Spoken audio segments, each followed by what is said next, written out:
नमस्कार मंडळी. मंडळी, HSRP ही नंबर प्लेटबाबत एक महत्त्वाची अपडेट आहे. ती म्हणजे ही नंबर प्लेट बसवण्यासाठी आता मुदतवाढ देण्यात आली.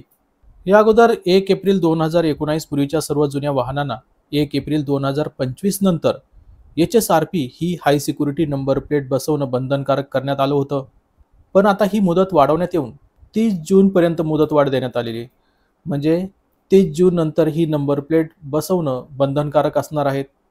या संदर्भात हे परिवहन विभागाने हे नोटिफिकेशन जारी केलंय आणि हे मी काल टेलिग्रामवरतीही टाकलं होतं. तसंच व्हॉट्सअप ग्रुपमध्येही शेअर केलं होतं. म्हणून जे काही लेटेस्ट अपडेट आहे त्यासाठी तुम्ही आमचा टेलिग्राम चॅनल आणि व्हॉट्सअप ग्रुप नक्की फॉलो करा. तिथे लेटेस्ट अपडेट तुम्हाला मिळते आणि त्यांची लिंक या व्हिडिओखाली डिस्क्रिप्शनमध्ये दिलेली आहे.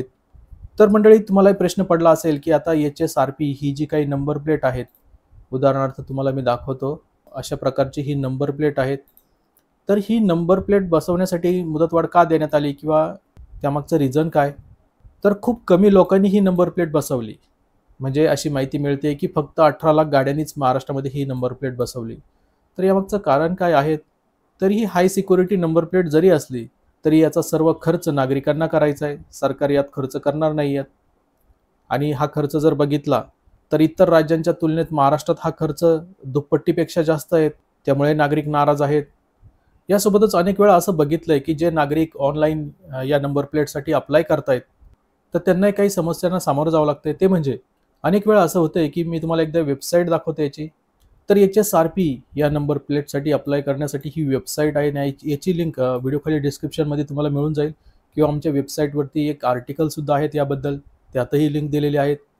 तर इथे अनेक वेळा असं होतंय की ज्यावेळेस HSRPसाठी ऑनलाईन बुकिंग करण्यात येते, त्यावेळेस अगोदर बुकिंगची ही म्हणजे अंतिम दिनांक होती 1 एप्रिल 2025. म्हणजे त्या अगोदर ही नंबर प्लेट बसवणं गरजेचं होतं. पण जेव्हा इथे बुकिंग केली जाते तेव्हा अनेक लोकांना मे महिन्यातल्या तारखा मिळाल्या. म्हणजे याचा अर्थ असा होतोय की या वेबसाईटचा आणि परिवहन विभागाचा हा एक गलथान कारभार आहे.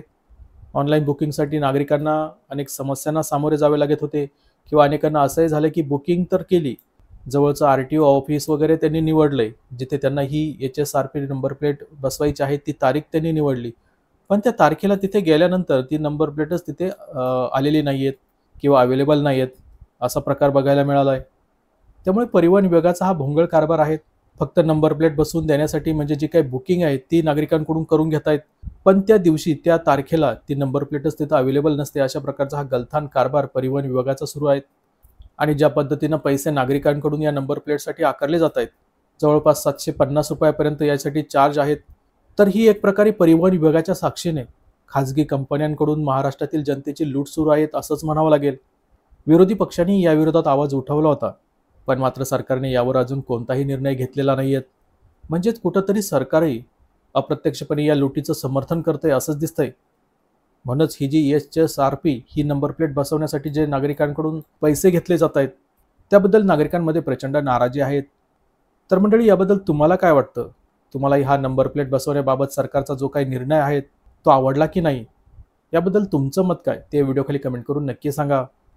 आणि आता ही नंबर प्लेट बसवण्यासाठी मुदतवाढ देण्यात आलेली आहे. 30 जूनपर्यंत तुम्ही ही नंबर प्लेट बसवू शकतात. त्यासाठी ऑनलाईन बुकिंग करण्यासाठी या वेबसाईटची लिंक इथे व्हिडिओखाली डिस्क्रिप्शनमध्ये दिलेली आहे. तिथे क्लिक करून तुम्ही डायरेक्टली या पेजवरती येऊन इथे बुकिंग करू शकतात. याबद्दल इतर अधिक माहिती हवी असेल तर या व्हिडिओखाली कमेंट करा. तसंच व्हिडिओ महत्त्वाचा आहे त्यामुळे इतरांना नक्की शेअर करा. Bye bye, take care.